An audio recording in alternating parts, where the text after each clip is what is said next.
तो हेलो, एक बार फिर स्वागत है आपका यूनिक एस अकेडमी में गुलफाम अली राजी में। अच्छा, जो मूंगे की चट्टानें हैं उन्हें समुद्र के वर्षावन कहते हैं और अक्सर कन्फ्यूजन होता है सबसे ज़्यादा बायोडाइवर्सिटी कहाँ मिलती है। कहाँ मिलती है सबसे ज़्यादा बायोडाइवर्सिटी, है ना? कोरल रीफ में, मूंगे की चट्टानों में, या फिर ट्रॉपिकल रेन फॉरेस्ट में। ट्रॉपिकल रेन फॉरेस्ट में ध्यान रखना, उष्णकटिबंधीय वर्षावन जो होते हैं, जैसे अंडमान निकोबार में हमारे यहाँ मिलते हैं, पश्चिमी घाट पहाड़ का हमारे यहाँ भारत में जो पश्चिमी घाट पहाड़ है उसका जो पश्चिमी ढाल है वहाँ पर जो वन मिलते हैं उन्हें उष्णकटिबंधीय वर्षावन कहते हैं। इसके अलावा भूमध्य रेखा के दोनों तरफ जो वन मिलते हैं उन्हें भी हम लोग उष्णकटिबंधीय वर्षावन कहते हैं। कुछ अलग से कुछ इसमें सुरखाब के पढ़ने लगे हुए हैं। उष्णकटिबंध माने गर्म इलाके, है ना? और रेन फॉरेस्ट का मतलब ऐसे वन जहाँ पर बारिश बहुत ज़्यादा होती है, 200 से 250 सेंटीमीटर एनुअल बारिश उससे ज़्यादा होती है। तो इन जंगलों में जो बायोडाइवर्सिटी है वो ज़्यादा मिलती है। दुनिया में दूसरी सबसे ज़्यादा जो बायोडाइवर्सिटी मिलती है वो मूंगे की चट्टानों मिलती है, जिसे आप मूंगा, घोंगा, सीप या प्रवाल कुछ भी कह सकते हैं, पॉलिप कह सकते हैं, कॉरल कह सकते हैं। इन्हें अब चूँकि इन्हें जो है कि बायोडाइवर्सिटी खूब मिलती है, सबसे ज़्यादा नहीं खूब मिलती है। सबसे ज़्यादा बायोडाइवर्सिटी कहाँ मिलती है? ट्रॉपिकल रेन फॉरेस्ट में। यहाँ पर बायोडाइवर्सिटी खूब मिलती है, इसलिए हम इनको कहते हैं समुद्र के वर्षावन। तो अब ये जो समुद्र के वर्षावन है, आज अच्छा अभी चर्चा में रहे थे, अभी मोदी जी गए थे ना लक्षद्वीप यात्रा पर, तो वहाँ पर उन्होंने स्कूबा डाइविंग की थी और ये जो मूंगा की या घोंगे की चट्टानें थी उनका भी दीदार किया था। काफ़ी फेमस रहा वो लक्षद्वीप दौरा उनका। तो चलिए जानते हैं क्या है ये चीज़ें। अब जो शहरी लोग हैं उन्होंने शायद इनको प्रैक्टिकली ना देखा हो, गांव में भी दिखाई नहीं देती, लेकिन अब से 15-20 साल पहले जो गांव के आसपास जो तालाब होते थे साफ पानी के, उनमें ये मूंगा या घोंगा दिखाई देते थे। मूंगा, घोंगा, सीप कुछ भी कह लो आप। शुद्ध हिंदी में इसको हम कहते हैं प्रवाल, है ना? और इंग्लिश में इसको पॉलिप या कोरल भी बोल देते हैं। ओके, तो ये कैसा जीव है? सीपी समझ गए ना आप? सीपी, है ना? तो ये कैसा जीव है? ये जीव कैसा है, जैसे कि यहाँ पर आप दिखाएं तो इसकी जो शेप होती है, इसका जो आकार होता है वो कुछ इस तरह का होता है, ठीक है ना? ये क्या है? ये एक जो है कि सख्त खोल है, जैसे अंडे का खोल होता है ना सख्त, इसी तरह का सख्त खोल है। जिस तरह अंडे का सख्त खोल होता है उसी तरह से ये है। और इसके अंदर ज़्यादा से ज़्यादा होता है वो होता है चूना, कैल्शियम। तो कहते हैं कि साहब, जैसे मैंने यहाँ लिखा है ना कि मूंगा, घोंगा, सीप, प्रवाल या कोरल है क्या, तो कठोर स्ट्रक्चर के भीतर जो है चूना प्रधान कोमल जीव, कठोर स्ट्रक्चर है कोई, उसके भीतर चूना प्रधान कोमल जीव जो है उसे हम कहते हैं मूंगा, घोंगा, प्रवाल या पॉलिप या सीपी, ठीक है ना?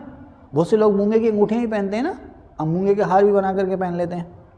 जो कोड़ियाँ समझते हो ना, कोड़ियाँ वो इसी का रूप हैं। शंख जो समझते हो, शंख, समुद्र में जो शंख मिलता है वो ये मूंगा ही तो, घोंगा ही तो है। ये समुद्र के अंदर शंख, सीपी या कौड़ी जो मिलती हैं वो सब ये मूंगा या घोंगा ही है, ठीक है?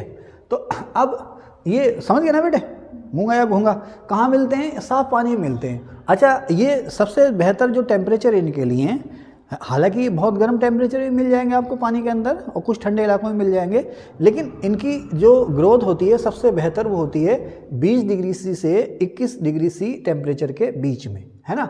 और ये आपको ट्रॉपिकल सी में मिलते हैं। ट्रॉपिकल माने गर्म, अब तो समझ गए होगा ना? तो जो गर्म इलाकों के समंदर हैं वहाँ पर आपको ज़्यादातर ये देखने को मिलेंगे। और भूमध्य रेखा के दोनों ओर 30 डिग्री अक्षांशों तक, 30 डिग्री उत्तर और 30 डिग्री दक्षिणी अक्षांश तक आपको ये देखने को मिलेंगे, सबसे ज़्यादा यहाँ पर मिलेंगे। बहुत ज़्यादा गहराई में आपको ये देखने को नहीं मिलेंगे।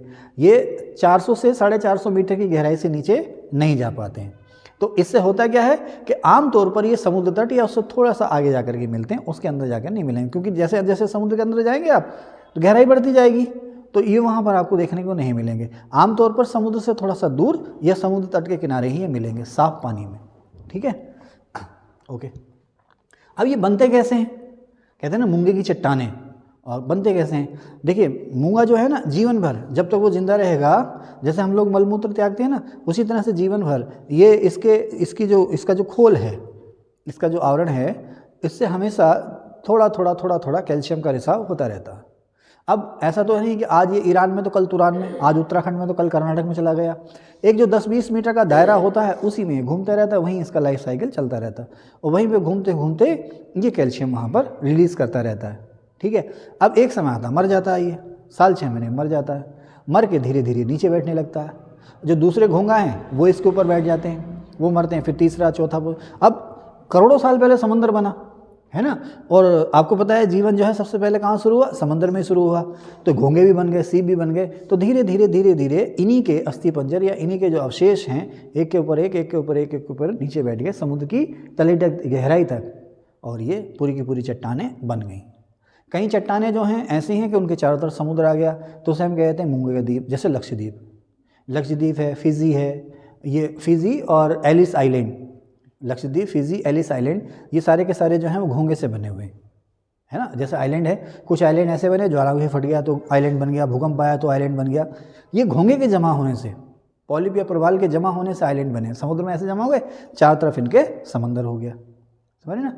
तो अलग अलग तरह से ये बने हैं, लेकिन बने कैसे हैं कि धीरे धीरे धीरे धीरे एक घोंगा मरा और दूसरे ने उसके ऊपर रह करके जीवन जिया, फिर तीसरे ने उसके ऊपर रह करके जीवन जिया। अब इन्हीं के बीच में छोटी छोटी शैवाल इनके ऊपर जम गई और धीरे धीरे वो चट्टान के रूप में इकट्ठे हो गए। अब नष्ट भी हो रहे हैं। इसीलिए देखो जो चट्टानें हैं ना, जो समुद्र के अंदर ज्वालामुखी से बनी हैं, भूकंप से जो चट्टानें बनी हैं, वो सख्त चट्टानें हैं। उन पर जो फिजिकल और केमिकल जो वीदरिंग है या भौतिक और रासायनिक तरीक़ों से जो काट छाँट हो रही है, उसका असर कम पड़ता तो है, लेकिन कम पड़ता है। लेकिन ये जो है मुलायम चट्टानें हैं, इसलिए समुद्र में अगर एसिडिटी यानी कि अम्लता बढ़ रही है तो, या और भी कोई हलचल हो रही है, तो उस पर उन हलचलों का इन पर सीधा असर पड़ रहा है ना। तो बहुत ही सेंसिटिव सिस्टम है ये। खैर, तो अब इनके फ़ायदे क्या हैं? इनके फ़ायदे जो बायोडाइवर्सिटी के फ़ायदे हैं, जो वेटलैंड के फ़ायदे हैं, समझ रहे ना, यहाँ तक कि जो ट्रॉपिकल रेन फॉरेस्ट के फ़ायदे हैं, वो सारे फ़ायदे इनके हैं। कैसे? आप देखो ना, ये जो इलाके हैं, चाहे वो मूंगे की चट्टानें हों या मैंग्रोव हों, मैंग्रोव कहाँ मिलते हैं? वो भी समुद्र तट किनारे मिलते हैं। ऐसा ना, मैंग्रोव अलग से कोई पेड़ नहीं है, ये कैटेगरी है। जैसे हमने कह दिया ना सवाना टाइप वेजिटेशन या थार टाइप वेजिटेशन का मतलब रेगिस्तानी टाइप जो वनस्पतियां हैं, उसमें बबूल, खजूर, कैक्टस, है ना, इस सब, गोल, मेहंदी, सब ये रेगिस्तानी टाइप की हैं। तो उसी तरह से मैंग्रोव टाइप, अब वहाँ पर पता चला आपको अमरूद का पेड़ भी मिल रहा है ना, यार ये तो अमरूद का पेड़ है, इसे मैंग्रोव क्या हो गया?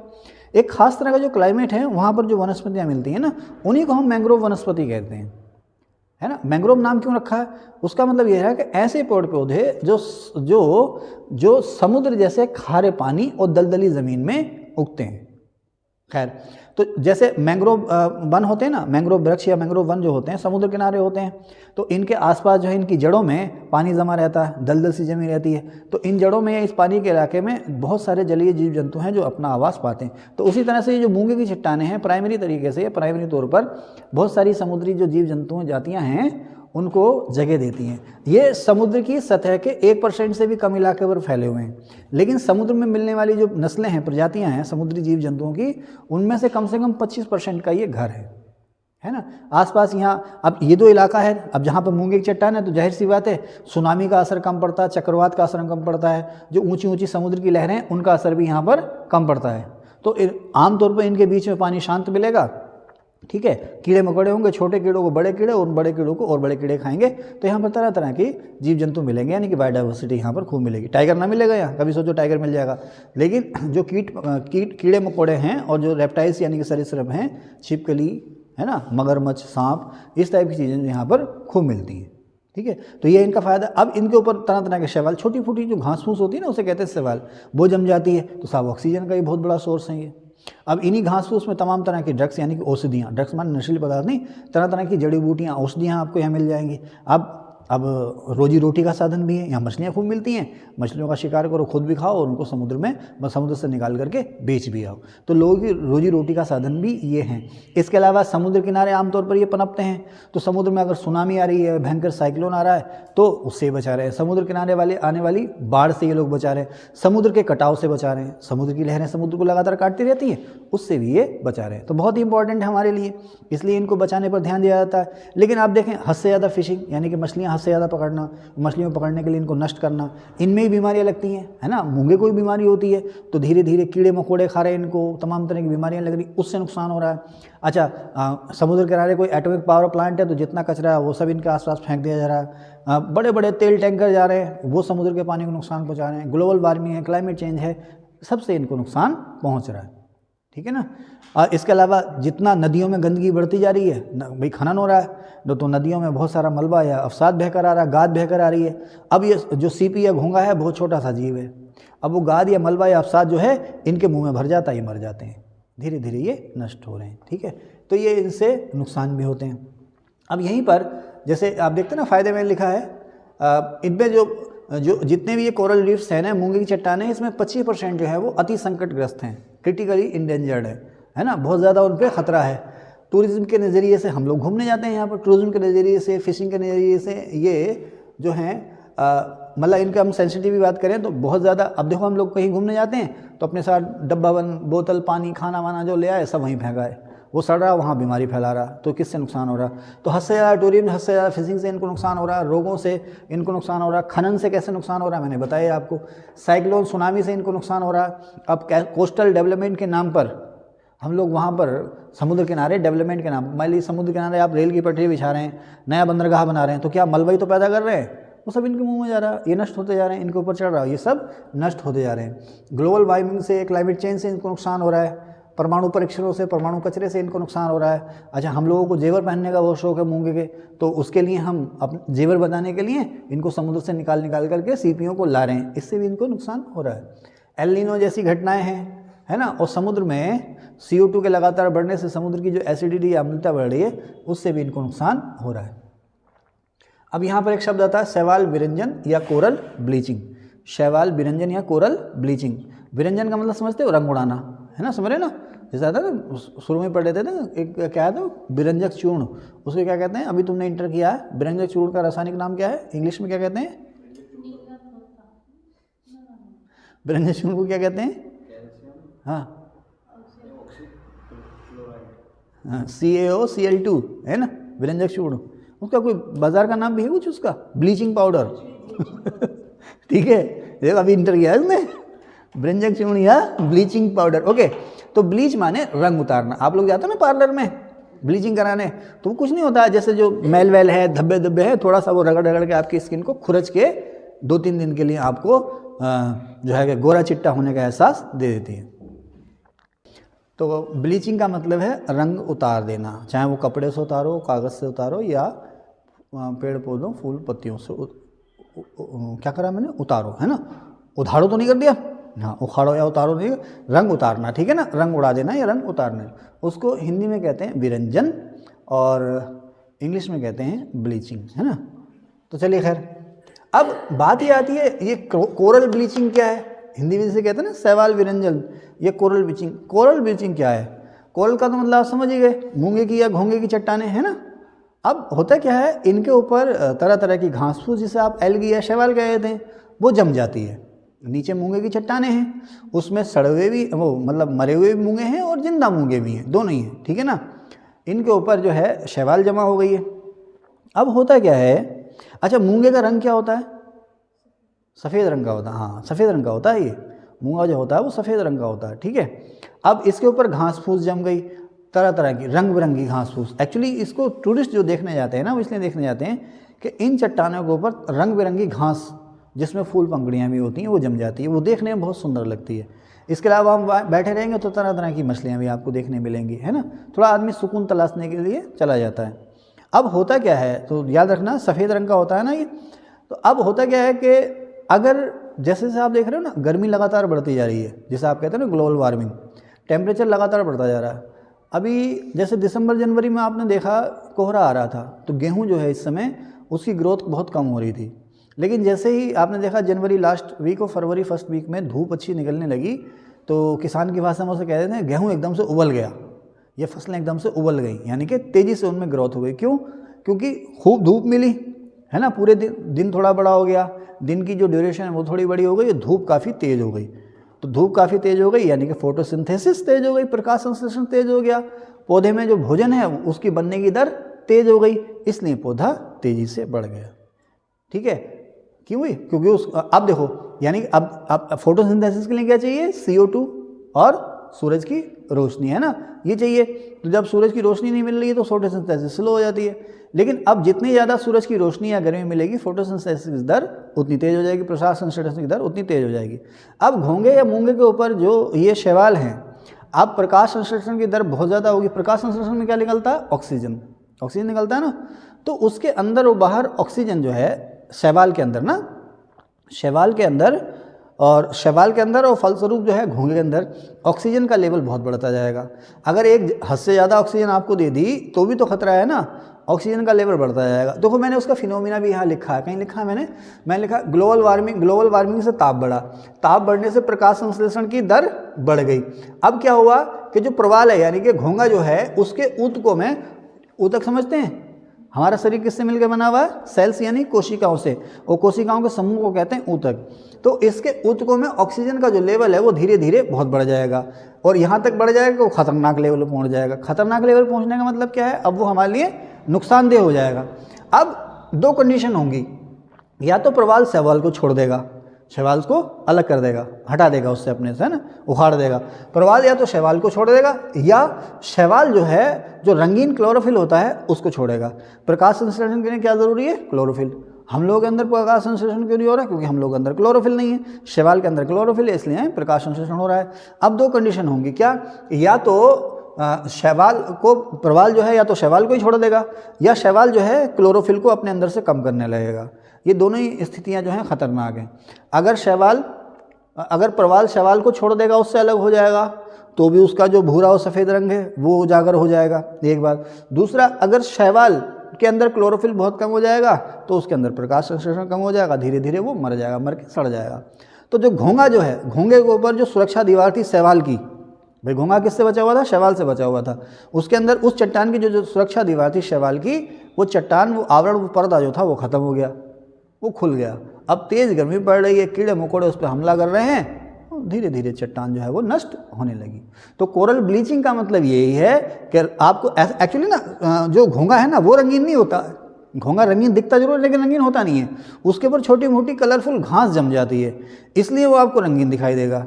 अब जब उसके ऊपर से वो छोटी मोटी कलरफुल घास या शैवाल जो है जब वो हट जाती है उसके ऊपर से, तो उसका सफ़ेद रंग उजागर हो गया, यानी कि रंग उड़ गया। इसी को हम कहते हैं कोरल ब्लीचिंग। लेकिन ये कोरल की सेहत के लिए नुकसानदेह है, धीरे धीरे इससे कोरल जो है वो नष्ट होने लगता है। अब जब कोरल नष्ट होने लगेगा, प्रवाल मरने लगेगा, इससे जो इकोसिस्टम है वो अनबैलेंस्ड हो जाएगा या असंतुलित हो जाएगा। तो अभी मैंने आपको पहले ही बताया कि समुद्र सतह के मात्र 1% या उससे भी कम एरिया पर जो है मूंगे की या घोंगे की चट्टानें मिलती हैं, लेकिन इनके अंदर जो है लगभग 25,000 नस्लें या समुद्र में मिलने वाली लगभग 25% नस्लों का ये घर है, उन्हें ये आवाज़ देते हैं। चक्रवात, सुनामी वगैरह से इनको नुकसान हो रहा है, टूरिज्म वगैरह से इनको भी नुकसान हो रहा है। इसके अलावा ऑक्सीजन के बहुत बड़े सोर्स हैं ये, क्योंकि वही घास फूस है इनके ऊपर, इसलिए ऑक्सीजन के सोर्स हैं ये। भारत में सबसे ज़्यादा मूंगे की चट्टानें कहाँ मिलती हैं, सवाल आता है, तो अंडमान निकोबार में सबसे ज़्यादा मूंगे की चट्टानें भारत में अंडमान निकोबार आइलैंड में, उसके बाद लक्षद्वीप में, फिर मन्नार की खाड़ी में और कच्छ में। भारत में ये 4 खास एरिया जहाँ पर मूंगे की चट्टानें मिलती हैं, इसमें सबसे ज़्यादा अंडमान में और सबसे कम कच्छ की खाड़ी में। ये सीक्वेंस आता है भैया, ध्यान कर लेना, सबसे ज़्यादा अंडमान, उसके बाद क्या है लक्षद्वीप, फिर मन्नार, कच्छ की खाड़ी। कच्छ की खाड़ी में इनमें सबसे कम मिलती है।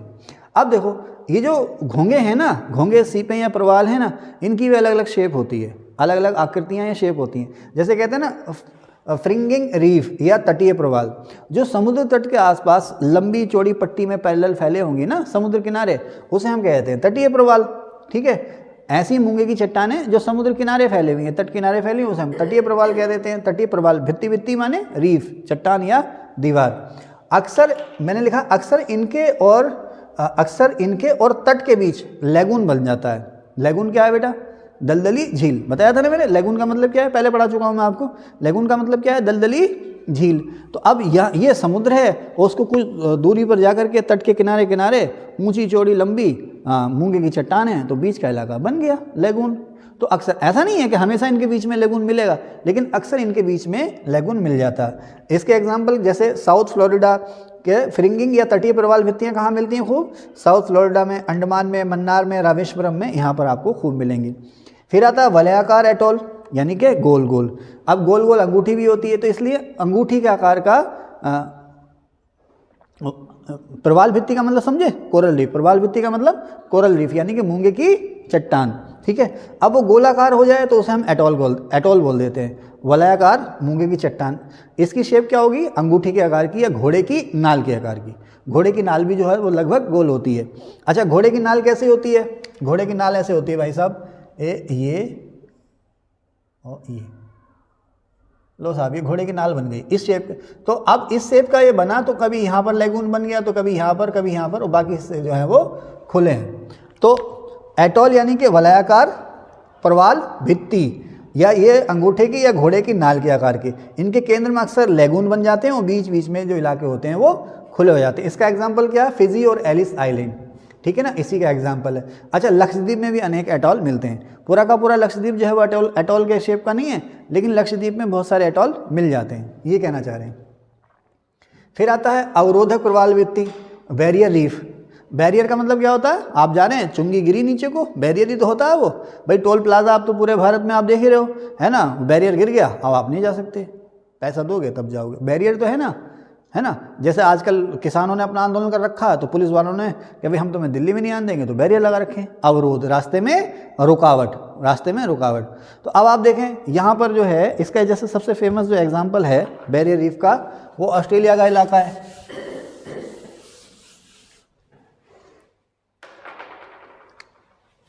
ये ऑस्ट्रेलिया महाद्वीप है, नहीं ऑस्ट्रेलिया देश है, महाद्वीप नहीं, ऑस्ट्रेलिया देश है। तो इसके इस इलाके में, यहाँ पर इसके नॉर्थ ईस्ट में ये मूंगे की चट्टान मिलती है, और ये लगभग 2500 किलोमीटर लंबी है, 2500 किलोमीटर लंबी है, 2500। और इतनी लंबाई जो हिमालय की है, लेकिन इतनी ऊंची नहीं है। हिमालय तो बहुत ऊंचा है, लेकिन जितना लंबा हिमालय पर्वत है, हिमालय पर्वत श्रृंखला है, उतनी लंबी जो है ये मूंगे की चट्टान है, जो कि पूरे के पूरे पहाड़ की शक्ल में है।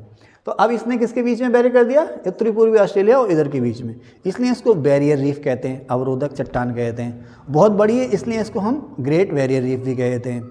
अच्छा, ये मूंगे की चट्टान है, इसलिए इसको हम ग्रेट कोरल रीफ भी कहते हैं। हिंदी में इसको महान मूंगा चट्टान या महान प्रवाल भित्ति भी कह देते हैं। तो जो किसी तट और समुद्र के अंदर फैली हुई हो, जो कि रास्ते में आने जाने में बैरियर खड़ा करे, उसे हम बैरियर रीफ कहते हैं, है ना।